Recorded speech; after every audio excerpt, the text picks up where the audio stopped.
ธีเปิดการแข่งขันกีฬามวยปั้มในงานมหกรรมกีฬาแห่งชาติครั้งที่12ได้จัดขึ้นในวันที่16พฤศจิกายน2025นี้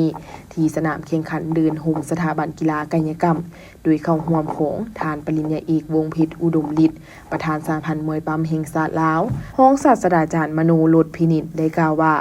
การแข่งขันกีฬามวยปั้มในงานมหกรรมกีฬาแห่งชาติครั้งที่12ที่นครหลวงเวียงจันทน์เกมโดยการชี้นำของคณะกรรมการจัดการแข่งขันกีฬาแห่งชาติกรรมการเทคนิคการแข่งขันสหพันธ์มวยปั้มแห่งชาติได้ประสานสมทบกับสโมสรต่างๆได้ห่างหากะเกียมฝึกซ้อมนักกีฬาของตนอย่างเอาใจใส่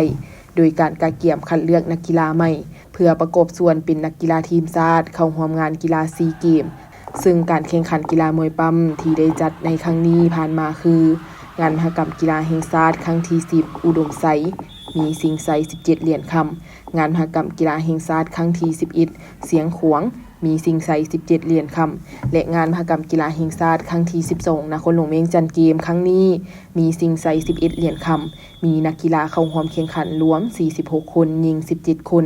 มาจาก5เขต1นครหลวงและ2กระทรวงป้องกันชาติป้องกันความสงบในนี้แข่งขันและรุ่นน้ำหนัก60กิโลหญิงน้ำหนัก53กิโลชายน้ำหนัก48กิโลชายน้ำหนัก45กิโลหญิงการแข่งขันกีฬาประเภทนี้จะดำเนินไปฮอดวันที่18พฤศจิกายนจึงจะสำเร็จ